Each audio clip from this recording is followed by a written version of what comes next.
Hello बच्चों, मैं doctor शिखा दीक्षित, प्रवक्ता अर्थशास्त्र। बच्चों, आज हम पढ़ेंगे व्यष्टि अर्थशास्त्र का 3rd यूनिट उत्पादन तथा लागत का प्रथम भाग उत्पादन फलन। उत्पादन फलन में आज हम पढ़ेंगे उत्पादन का अर्थ, उत्पादन फलन क्या है, उत्पादन फलन के प्रकार क्या हैं और उत्पादन की विभिन्न अवधारणाएं, जिसके अंतर्गत हम पढ़ेंगे कुल उत्पादन, सीमांत उत्पादन एवं औसत उत्पादन।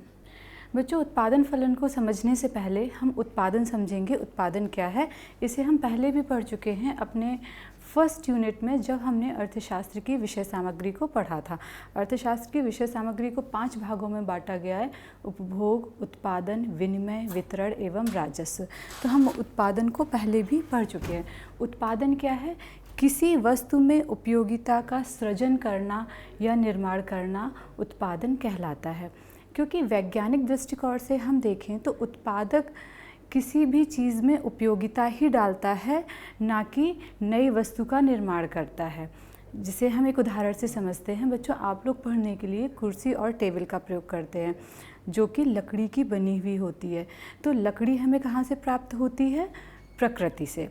उत्पादक ने क्या किया? उत्पादक ने उसमें एक आकार डाला और उस आकार के कारण उसमें उपयोगिता आ गई, और उस उपयोगिता के कारण वह कुर्सी और टेबल हम सबके प्रयोग में आने के योग्य हुई। तो बच्चों, इस प्रक्रिया में हमने समझा क्या हुआ? उपयोगिता का सृजन, उपयोगिता का निर्माण हुआ।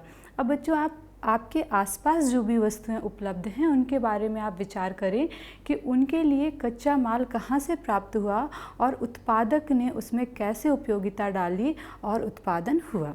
बच्चों, अब हम देखेंगे उत्पादन के साधन क्या हैं।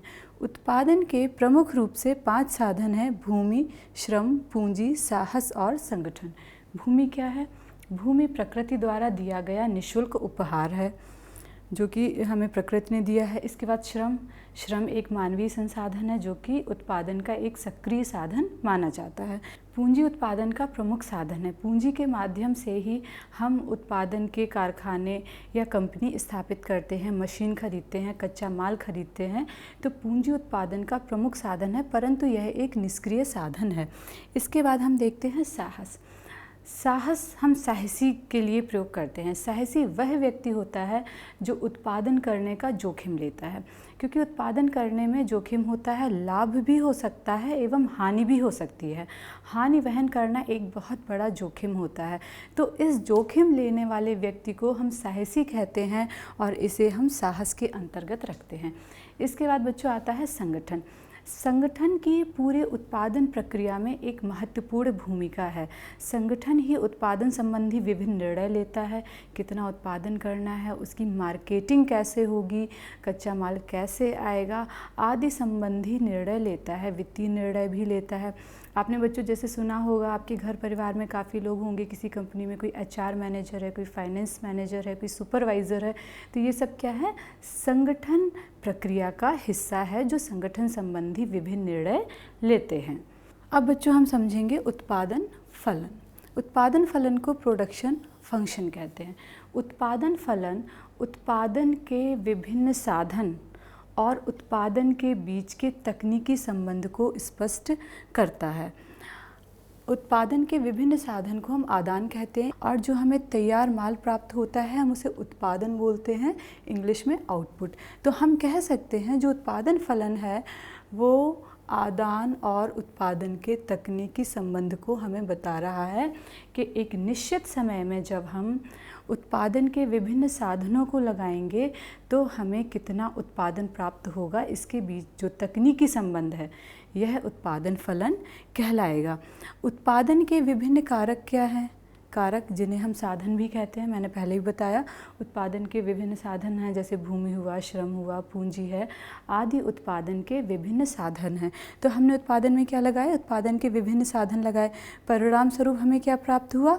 उत्पादन प्राप्त हुआ। उत्पादन हमें किस रूप में प्राप्त होता है? सामान या सेवा के रूप में। या तो हमें वस्तु के रूप में उत्पादन प्राप्त होता है या विभिन्न सेवाओं के रूप में।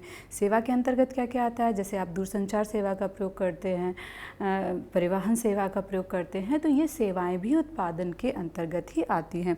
तो उत्पादन के विभिन्न साधनों और उत्पादन के मध्य का तकनीकी संबंध उत्पादन फलन कहलाता है। इसे हम गणितीय रूप में भी दिखा सकते हैं। Q इक्वल फंक्शन है L और K का। Q यहाँ पे क्या है? उत्पादन, जो हमें उत्पादन प्राप्त हो रहा है उसे हम Q से दर्शा रहे हैं। इसके बाद L श्रम को दर्शाता है और K मशीन को दर्शाता है। यहाँ पे जो F है, F फलन या फंक्शन को दर्शा रहा है, अर्थात ये बता रहा है परिणाम। श्रम और पूंजी का परिणाम क्या है? Q। इसे हम एक उदाहरण के द्वारा भी समझ सकते हैं। मान लीजिए हमने 2 श्रमिक लिए और 4 मशीन ली, तो इनके प्रयोग करने पर हमें क्या प्राप्त हुआ? 80 इकाइयों का उत्पादन प्राप्त हुआ। तो ये पूरा साधन और उत्पादन के संबंध को दिखा रहा है, जिसे हम उत्पादन फलन कह रहे हैं। उत्पादन फलन के प्रकार: अवधि के आधार पर, अवधि अर्थात समय, समय के आधार पर उत्पादन फलन को 2 भागों में बांटा गया है, अल्पकालीन उत्पादन फलन और दीर्घकालीन उत्पादन फलन। अल्पकाल एक बहुत कम समय माना जाता है, जब अर्थव्यवस्था की बढ़ी हुई मांग को पूरा करने के लिए बहुत कम समय होता है। उसे अगर बढ़ी हुई मांग के लिए उत्पादन बढ़ाना है, तो उत्पादन बढ़ाने के लिए वह उत्पादन के सभी साधनों को परिवर्तित नहीं कर पाता है, क्योंकि उसके पास समय बहुत कम होता है। और वहीं जब हम दीर्घकाल की बात करें, तो दीर्घकाल एक लंबा समय होता है, जब जनसंख्या में परिवर्तन आ जाता है, पूरी अर्थव्यवस्था की मांग में परिवर्तन आ जाता है। तो एक अधिक समय होने के कारण उत्पादक के पास इतना समय होता है कि वह अर्थव्यवस्था की बढ़ी हुई मांग को पूरा करने के लिए उत्पादन के सभी साधनों को परिवर्तित करके उत्पादन में वृद्धि कर देता है। तो अब हम सबसे पहले समझेंगे अल्पकालीन उत्पादन फलन। तो जैसा कि बच्चों मैंने अभी बताया, अल्पकाल एक कम समय होता है, एक छोटा या समय का एक छोटा भाग होता है, जब उत्पादक के पास इतना अधिक समय नहीं होता है कि वह उत्पादन को बढ़ाने के लिए उत्पादन के सभी साधनों को परिवर्तित कर पाए। तो उसे क्या करना पड़ता है? उत्पादन के कुछ साधनों को स्थिर रखता है और कुछ साधनों को परिवर्तित करके उत्पादन में वृद्धि करता है। तो यहाँ पर हमें 2 चीज़ें और देखने को मिली, स्थिर साधन और परिवर्तनशील साधन। यानी साधन 2 प्रकार के हो गए हैं, स्थिर साधन और परिवर्तनशील साधन। स्थिर साधन वे साधन होते हैं जिन्हें हम अल्पकाल में परिवर्तित नहीं कर सकते हैं। जब उत्पादक के पास कम समय है तो वह इसमें परिवर्तन नहीं कर पाएगा। जैसे मशीन हो गई, भूमि हो गई, जहाँ उत्पादन हो रहा है, वह बिल्डिंग हो गई। तो इन चीज़ों को बच्चों अगर हम देखें तो उत्पादक बहुत कम समय में इनमें परिवर्तन नहीं कर पाएगा।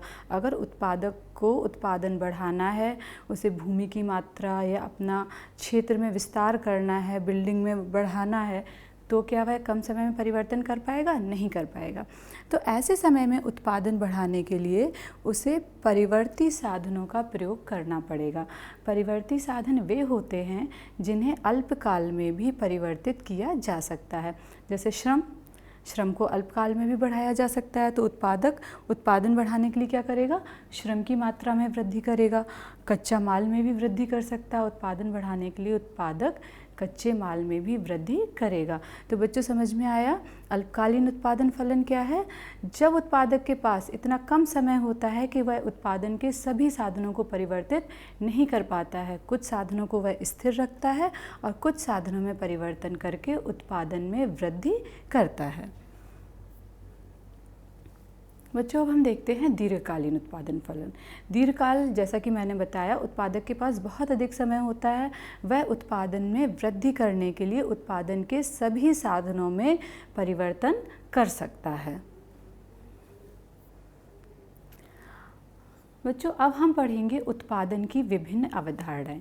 उत्पादन की विभिन्न अवधारणाओं को 3 भागों में बांटा गया है: कुल उत्पादन, सीमांत उत्पादन और औसत उत्पादन। अब हम क्रम से इनका अध्ययन करेंगे। सबसे पहले हम देखते हैं कुल उत्पादन क्या है। कुल उत्पादन परिवर्तनशील साधन की समस्त इकाइयों द्वारा उत्पादित होने वाला उत्पादन कुल उत्पादन कहलाता है। जो कुल उत्पादन की अवधारणा है, यह भी अल्पकाल से संबंधित है। अल्पकाल में हम कुछ साधनों को तो स्थिर रखते हैं, लेकिन कुछ साधनों को हम परिवर्तित करते हैं। तो उन्हीं परिवर्तनशील साधन, जिन साधनों को हम परिवर्तित करते हैं, परिवर्तनशील साधन की सभी इकाइयों का प्रयोग करके हम कुल जितना उत्पादन करते हैं वह कुल उत्पादन कहलाता है। इसे इंग्लिश में टोटल प्रोडक्शन बोलते हैं, तो हम इसे शॉर्ट में टीपी भी कहते हैं। इसे निकालने का फॉर्मूला है कुल उत्पादन बराबर औसत उत्पादन गुणे जो भी परिवर्तनशील साधन की इकाइयां हैं। औसत उत्पादन में हम परिवर्तनशील साधन की इकाइयों का जब हम गुणा करते हैं तो हमें कुल उत्पादन प्राप्त हो जाता है। लेकिन इस तरीके से हमें निकालने के लिए हमें पहले औसत उत्पादन प्राप्त होना चाहिए। लेकिन जब हमें औसत उत्पादन प्राप्त नहीं है तो हम क्या करेंगे, परिवर्तनशील साधन द्वारा जो उत्पादन किया जा रहा है हम उनका योग करते जाएंगे। इसे हम एक उदाहरण से समझते हैं। एक परिवर्तनशील साधन की इकाई द्वारा 20 इकाइयों का उत्पादन किया जा रहा है। हम मान लेते हैं कि एक हमने श्रम लगाया तो उसने 20 इकाई पेन का उत्पादन किया। फिर हमने एक श्रम और बढ़ाया, दूसरे श्रमिक ने 30 इकाइयों का उत्पादन किया। अब अगर हम देखें कुल उत्पादन कितना हुआ है, तो हम सभी परिवर्तनशील साधन द्वारा जो भी उत्पादन किया गया है उनका योग कर देंगे। तो हम कुल उत्पादन देखें तो हमें कुल उत्पादन 50 इकाइयों का यहाँ पर प्राप्त हो रहा है। तो बच्चों समझ में आया कुल उत्पादन क्या है। अब इसके बाद हम पढ़ेंगे सीमांत उत्पादन। सीमांत उत्पादन इसे इंग्लिश में बोलते हैं मार्जिनल प्रोडक्शन, तो शॉर्ट में हम बोलेंगे MP। परिवर्तनशील साधन की एक अतिरिक्त इकाई का प्रयोग करने से जो उत्पादन होता है उसे हम सीमांत उत्पादन कहते हैं। सीमांत उत्पादन निकालने का फॉर्मूला है MP मार्जिनल प्रोडक्शन बराबर TPN। TP मतलब हुआ कुल उत्पादन, N का मतलब हुआ इकाई, जिस इकाई का उत्पादन हो रहा है। तो कुल उत्पादन माइनस TPN माइनस 1, पिछली इकाई से प्राप्त होने वाला उत्पादन। तो कुल उत्पादन की जो इकाई है उससे हम पिछली इकाई से प्राप्त होने वाले उत्पादन को हम घटा देंगे तो हमें यहाँ पर सीमांत उत्पादन प्राप्त हो जाएगा। इसे हम एक उदाहरण से समझते हैं। एक श्रमिक ने 20 पेन की इकाइयों का उत्पादन किया और जब 2 श्रमिक ने कार्य किया तो कुल 2 श्रमिक ने मिलकर 50 का कुल उत्पादन किया। तो हमारा भी कुल उत्पादन कितना है 50, जो कि दोनों श्रमिक ने मिलके किया था। अगर हम सीमांत उत्पादन देखें तो सीमांत उत्पादन के लिए हमें TPN माइनस TPN माइनस 1 करना पड़ेगा। तो कुल उत्पादन हमारा वर्तमान इकाई का कितना है 50, और पिछली इकाई से अगर हम देखें हमें कुल उत्पादन कितना प्राप्त हो रहा है 20। तो अगर हम यहाँ देखें 50 माइनस 20 हमें सीमांत उत्पादन कितना प्राप्त हुआ, सीमांत उत्पादन हमें प्राप्त हुआ है 30 इकाइयों का। तो बच्चों समझ में आया। अगर हम यहाँ से भी 50 में से 20 घटाएंगे तो हमें यहाँ पे क्या मिलेगा 30। प्रत्येक अगली इकाई, परिवर्तनशील साधन की प्रत्येक अगली इकाई जो भी उत्पादन करती है वह सीमांत उत्पादन कहलाता है। अब हम देखेंगे औसत उत्पादन। औसत उत्पादन परिवर्तनशील साधन की प्रति इकाई उत्पादन औसत उत्पादन कहलाता है। औसत उत्पादन का फॉर्मूला है कुल उत्पादन बटे परिवर्तनशील साधन की इकाइयाँ। इसे भी हम एक उदाहरण से समझते हैं। मान लीजिए 10 परिवर्तनशील साधन ने 100 इकाइयों का कुल उत्पादन किया है। तो हम औसत उत्पादन कैसे निकालेंगे, कुल उत्पादन बटे परिवर्तनशील साधन की इकाइयाँ। तो हमारा कुल उत्पादन कितना है 100, परिवर्तनशील साधन की इकाइयाँ कितनी हैं 10। तो जब हम 10 से 100 को विभाजित करेंगे तो हमें 10 इकाई का औसत उत्पादन प्राप्त होगा। तो हमारा औसत उत्पादन यहाँ पर कितना है 10 इकाई का। तो औसत उत्पादन क्या हुआ, परिवर्तनशील साधन की प्रति इकाई से प्राप्त उत्पादन औसत उत्पादन कहलाता है। बच्चों अब हम तीनों अवधारणाएं एक तालिका के माध्यम से समझेंगे। हम कुल उत्पादन, सीमांत उत्पादन और औसत उत्पादन। इस तालिका में स्थिर साधन को भी मैंने दर्शाया है ताकि आपको पता चले कि स्थिर साधन कैसे कार्य करते हैं। मान लीजिए हमने यहाँ पे एक स्थिर साधन लिया हुआ है, हमारा स्थिर साधन है भूमि। तो हम यहाँ पे लिख देंगे भूमि। भूमि हमारा स्थिर साधन है। हम उत्पादन जहाँ भी कर रहे हैं, जिस भूखंड पर कर रहे हैं, वो हमारा स्थिर है। हमने 1 इकाई ली है तो हमारे उत्पादन में सभी जगह 1 इकाई ही रहेगा। इसके बाद हमने परिवर्तनशील साधन लिया है। परिवर्तनशील साधन हमने श्रम ले लिया। श्रम हमारे उत्पादन के साथ परिवर्तित होता जाएगा। श्रम प्रत्येक उत्पादन के साथ हमारा बढ़ता जा रहा है, क्योंकि हम परिवर्तनशील साधन में वृद्धि करके ही उत्पादन में वृद्धि करेंगे। अब कुल, सीमांत और औसत उत्पादन को निकालने की हम तकनीक समझते हैं। सबसे पहले हम जब भी तालिका बनाएंगे तो सीमांत उत्पादन निकालेंगे। आप यहाँ से समझना प्रारंभ करेंगे, इसके बाद आपको एकदम स्पष्ट रूप से समझ में आएगा कि आपको कुल, सीमांत से कुल कैसे निकालना है, कुल से सीमांत कैसे निकालना है, कुल से औसत कैसे निकालना है, आपको आसानी से समझ में आ जाएगा। परंतु अभी तालिका में हम सबसे पहले सीमांत उत्पादन निकालना सीखेंगे। सीमांत उत्पादन की सबसे पहले तो हम प्रवृत्ति समझते हैं। सीमांत उत्पादन की प्रवृत्ति कैसे होती है? प्रारंभ में सीमांत उत्पादन बढ़ता है, गिरता है, फिर इसके बाद शून्य होता है और इसके बाद ऋणात्मक होता है। तो इस तालिका को बनाने से पहले हमें सीमांत उत्पादन की इस प्रवृत्ति को ध्यान में रखना होता है। ऐसा क्यों होता है? क्योंकि हमने उत्पादन के कुछ साधन स्थिर किए हैं और कुछ साधन परिवर्तनशील किए हैं। तो प्रारंभ में जब हम परिवर्तनशील साधन की इकाइयाँ बढ़ाते हैं तो हमारा उत्पादन बढ़ता है, लेकिन एक समय बाद स्थिर साधन और परिवर्तनशील साधन का जो अनुपात है वो प्रतिकूल होने लगता है और परिणाम स्वरूप हमारा उत्पादन गिरना प्रारंभ हो जाता है और धीमे धीमे शून्य हो जाता है और ऋणात्मक तक पहुँच जाता है। तो बच्चों, यहाँ पर सीमांत उत्पादन की जो प्रथम इकाई मैंने ली है 40 ली है। ये इकाई हम मानते हैं, कोई भी संख्याएं हम ले सकते हैं। ये ज़रूरी नहीं कि आपको भी 40 लेना है, आप कोई भी संख्या ले सकते हैं। आप 50 से ले सकते हैं, 25 ले सकते हैं। सिर्फ आपको इसकी प्रवृत्ति को ध्यान में रखते हुए संख्याएं लेनी पड़ेंगी। तो आप कोई भी संख्या ले सकते हैं। मैंने यहाँ पर 40 ली है। परिवर्तनशील साधन की श्रम की 1 इकाई 40 सीमांत इकाइयों का उत्पादन करती है। यहाँ पर हमारा सीमांत उत्पादन 40 हुआ। जब हमने 1 इकाई और बढ़ाई, दूसरी इकाई ने यहाँ पर 50 इकाइयों का उत्पादन किया, हमारा सीमांत उत्पादन यहाँ पर बढ़ा हुआ है। जब हमने तीसरी इकाई बढ़ाई तो तीसरी इकाई द्वारा हमें 40 का सीमांत उत्पादन प्राप्त हुआ, जो कि 50 की तुलना में कम है, यानी हमारा उत्पादन गिरना प्रारंभ हो गया। इसके बाद जब हमने चौथी इकाई से उत्पादन किया तो हमें 30 का सीमांत उत्पादन प्राप्त हुआ। 5वीं इकाई से जब हमने उत्पादन किया तो हमें 20 का सीमांत उत्पादन प्राप्त हुआ, अर्थात हमारा सीमांत उत्पादन गिरता चला जा रहा है। यहाँ पर जब हमने 6वीं इकाई का प्रयोग किया तो हमें 0 का सीमांत उत्पादन प्राप्त हुआ, क्योंकि अब 6वीं इकाई की यहाँ पर कोई भी भूमिका नहीं रह गई। 6वीं श्रम की इकाई यहाँ पर कोई भी उत्पादन हमें नहीं दे रही है। इसके बाद भी अगर हम 7वीं इकाई का प्रयोग करते हैं तो हमें सीमांत उत्पादन जो है वो ऋणात्मक रूप में प्राप्त होने लगता है, अर्थात जो उत्पादन है उसमें साधनों का बोझ ज़्यादा बढ़ने लगता है, ऋणात्मक उत्पादन हमें प्राप्त होने लगेगा और यहाँ पर हम अपने उत्पादन को रोक देंगे, क्योंकि और अधिक उत्पादन में हमें ऋणात्मक ही प्राप्त होगा, यानी लागतों का बोझ हमें ज़्यादा पड़ेगा। अब इसके बाद हम कुल उत्पादन निकालते हैं। कुल उत्पादन निकालने के लिए हम सीमांत उत्पादन का योग करते जाएंगे सिग्मा MP। तो सीमांत उत्पादन हमने निकाल लिया है, इसकी सहायता से हम आसानी से कुल उत्पादन निकाल पाएंगे। तो प्रथम इकाई से कुल उत्पादन हमारा 40 रहेगा, सीमांत उत्पादन भी हमारा 40 था। जब हम 2 इकाइयों का कुल उत्पादन देखेंगे तो हम दोनों सीमांत इकाइयों को जोड़ देंगे, 40 और 50, तो हमें 90 इकाइयों का कुल उत्पादन प्राप्त होगा। जब हम 3 इकाइयों का कुल उत्पादन देखेंगे तो हम तीनों सीमांत इकाइयों के उत्पादन को जोड़ देंगे, 40, 50, 40, तो हमें 130 इकाइयों का उत्पादन प्राप्त हो रहा है। तो ऐसे ही हम कुल उत्पादन निकालने के लिए सीमांत उत्पादन की समस्त इकाइयों का योग करते जाएंगे।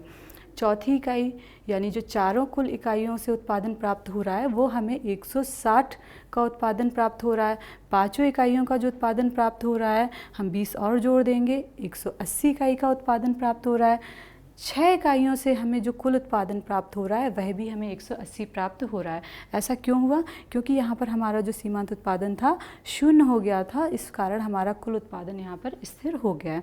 इसके बाद जो 7वीं इकाई से हमें कुल उत्पादन प्राप्त हो रहा है वह 160 का है, जो कि 180 की तुलना में कम है। ऐसा क्यों हुआ? क्योंकि हमारी जो 7वीं इकाई का सीमांत उत्पादन था वो ऋणात्मक था।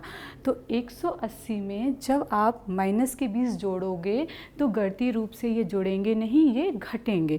तो 180 में से जब 20 माइनस हो जाएगा तो हमें बचा 160। तो यहाँ पर हमारा कुल उत्पादन क्या हुआ? हमारा कुल उत्पादन भी गिरना प्रारंभ हो गया। अब बच्चों हम कुल उत्पादन के बाद औसत उत्पादन निकालते हैं। औसत उत्पादन निकालने का फॉर्मूला क्या है? कुल उत्पादन बटे परिवर्तनशील साधन की इकाइयाँ। टीपी कुल उत्पादन बटे परिवर्तनशील साधन की इकाइयाँ। इस फार्मूले से हम औसत उत्पादन निकालते जाएंगे। तो 40 को 1 से विभाजित करेंगे तो हमें क्या प्राप्त हुआ? 40। जब हम 90 को 2 से विभाजित करेंगे तो हमें 45 प्राप्त होगा। 130 को हम 3 से विभाजित करेंगे तो हमें 43.3 प्राप्त हो रहा है। 160 को जब हम 4 से विभाजित करेंगे तो हमें 40 प्राप्त हो रहा है। 180 को जब हम 5 से विभाजित करेंगे तो हमें 36 प्राप्त हो रहा है। 180 को जब हम 6 से विभाजित करेंगे तो हमें 30 प्राप्त हो रहा है। और 160 को जब हम 7 से विभाजित करेंगे तो हमें 22.8 प्राप्त हो रहा है। तो औसत उत्पादन प्रति इकाई उत्पादन होता है। हम परिवर्तनशील साधन से जब कुल उत्पादन को विभाजित करते हैं तो हमें ये प्राप्त होता चला जाता है। तो बच्चों हमें सीमांत उत्पादन, कुल उत्पादन और औसत उत्पादन तीनों ही निकालना अब समझ में आ गया है। अब आप कुल उत्पादन से सीमांत उत्पादन निकाल सकते हैं, सीमांत उत्पादन से कुल उत्पादन निकाल सकते हैं और कुल उत्पादन से औसत उत्पादन भी निकाल पाएंगे। और आप इसकी प्रैक्टिस घर पे करेंगे, अलग अलग संख्याएं लेके तीनों अवधारणाओं का अध्ययन करेंगे।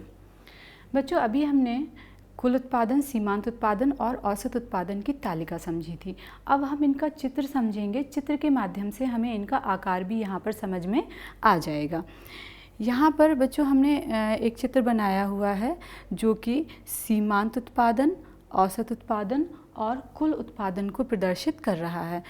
एक्स अक्ष पर हमने परिवर्तनशील साधन श्रम लिया हुआ है क्योंकि हमने श्रमिक को परिवर्तनशील माना हुआ था। वाई अक्ष पर हमने कुल उत्पादन, सीमांत उत्पादन और औसत उत्पादन दिखाया हुआ है। परिवर्तनशील साधन हमारे साथ हैं तो हम इन सातों इकाइयों को एक्स अक्ष पर प्रदर्शित करेंगे। वाई अक्ष पर हमें जो कुल, सीमांत और औसत उत्पादन प्रदर्शित करना है बच्चों, हम इसका एक तरीका समझ लेते हैं क्योंकि आपको जो ये चित्र हैं, रेखा चित्र कॉपी पर बनाने होते हैं तो हम देखते हैं कि हमें सबसे बड़ी संख्या कौन सी दर्शानी है। तो अगर हम देखें तो हमारी सबसे बड़ी संख्या है 180 जो कि कुल उत्पादन में है। तो 180 तक की संख्याएं हमें वाई अक्ष पर दर्शानी है। तो हम 1, 2, 3, 4 ऐसे तो नहीं दर्शा सकते हैं। तो हम इन संख्याओं का बराबर का विभाजन लेते हैं, जैसे 20 का, 25 का, 30 का, इस तरह से हम बराबर से विभाजित कर लेते हैं। मैंने यहाँ पर 25-25 का विभाजन लिया है। 25, 50, 75, 100, 125, 150, 175 और 200, ताकि हमारी अधिकतम संख्या 180 इसके अंतर्गत आ जाए। इसके बाद हम देखते हैं यहाँ पर हमने ऋणात्मक 25 लिया है क्योंकि हमें अपना ऋणात्मक सीमांत उत्पादन दिखाना है। बच्चों गणितीय रूप से अगर हम समझें तो 0, 1, 2, 3 हमारी ऐसी संख्याएं स्टार्ट होती हैं और ये सभी संख्याएं धनात्मक होती हैं। लेकिन अगर हम 0 से पहले जाएंगे तो हमें -1, -2, -3 इस तरह से हमें ऋणात्मक रूप में संख्याएं प्राप्त होती हैं। तो जो हमारी ऋणात्मक संख्या है वो 0 से नीचे जाएंगी। तो यहाँ पर हमने 25 का विभाजन लिया है तो हमने यहाँ तक सिर्फ 25 को ही दिखाया है और अधिक अंकों की हमें यहाँ पर आवश्यकता नहीं है। अब हम देखते हैं कि हमने सीमांत उत्पादन को इस चित्र में किस तरह से दर्शाया है। पहली परिवर्तनशील साधन की इकाई का प्रयोग करने पे हमें सीमांत उत्पादन कितना प्राप्त हुआ? 40 इकाइयों का। तो जो पहली इकाई का उत्पादन है वो 40 इकाई का उत्पादन है। दूसरी इकाई से देखें हमें कितना उत्पादन प्राप्त हो रहा है? 50 इकाइयों का। तो दूसरी इकाई से हम यहाँ देख रहे हैं, यहाँ पे हमें 50 इकाई का उत्पादन प्राप्त हुआ है। तीसरी इकाई से हमें 40 इकाई का सीमांत उत्पादन फिर से प्राप्त हो रहा है। तो हम यहाँ पे इसे बिंदु बनाते जाएंगे, हमें 40 इकाई का उत्पादन प्राप्त हुआ। चौथी इकाई से हमें 30 इकाई का सीमांत उत्पादन प्राप्त हुआ। 5वीं इकाई से हमें 20 इकाई का सीमांत उत्पादन प्राप्त हुआ और 6वीं इकाई से हमें 0 का सीमांत उत्पादन प्राप्त हो रहा है। तो 0 6वीं इकाई के एक्स अक्ष पर ही आएगा क्योंकि 0 की रेखा यह है। इसके बाद हम 7वीं इकाई से देखते हैं तो हमें ऋणात्मक 20 का उत्पादन प्राप्त हो रहा है। तो ऋणात्मक 20 हमारा 7वीं इकाई पे यहाँ जाएगा। अब हम इसे पूरे सभी बिंदुओं को एक रेखा के माध्यम से मिलाएंगे जो कि वक्र के आकार की होती है, इसलिए इसे सीमांत उत्पादन वक्र बोलते हैं। अब बच्चों यहाँ पे एक चीज़ और समझना आवश्यक हो जाती है कि जो भी हम ये बिंदु मिलाएंगे ये 0 से मिलाएंगे, क्योंकि उत्पादन जब नहीं हो रहा होता है, जब उत्पादन स्थापित किया जाता है तो ऐसा तो नहीं है कि पहले से उत्पादन हो रहा है। तो प्रारंभिक अवस्था में उत्पादन कैसा होगा? 0 होगा और उसके बाद क्रमशः उत्पादन होना प्रारंभ होगा। इसलिए हम जो इन बिंदुओं को मिलाएंगे उन्हें हम 0 से लेंगे और इस तरह से हमें ऋणात्मक सीमांत उत्पादन तक ये एक कर्व प्राप्त हो जाता है जो कि पहले धनात्मक है, फिर गिरता है और इसके बाद ऋणात्मक होता है। अब बच्चों हम औसत उत्पादन समझेंगे। औसत उत्पादन भी हमें पहली इकाई से कितना प्राप्त हो रहा है? 40। दूसरी इकाई से कितना प्राप्त हो रहा है? 45। तीसरी इकाई से देखें तो हमें 43.3 का औसत उत्पादन प्राप्त हो रहा है। चौथी इकाई से हमें फिर 40 का औसत उत्पादन प्राप्त हो रहा है। 5वीं इकाई से हमें 36 का औसत उत्पादन प्राप्त हो रहा है। 6वीं इकाई से 30 का औसत उत्पादन प्राप्त हो रहा है और 7वीं इकाई से हमें 22.8 का औसत उत्पादन प्राप्त हो रहा है। इन बिंदुओं को हम मिलाएंगे और 0 से ही मिलाएंगे तो हमें इस तरह से औसत उत्पादन की रेखा प्राप्त हो जाती है। यहाँ बच्चों हम देखें सीमांत उत्पादन और उस औसत उत्पादन का आकार भी देखें तो कैसा है? उल्टे यू आकार का। अब हम कुल उत्पादन देखते हैं। प्रथम इकाई से हमें 40 इकाइयों का कुल उत्पादन प्राप्त होता है और 2 इकाइयों से कुल हमें 90 का उत्पादन प्राप्त होता है। 3 इकाइयों से कुल हमें 130 का उत्पादन प्राप्त होता है। 4 इकाइयों से कुल हमें 160 का उत्पादन प्राप्त होता है।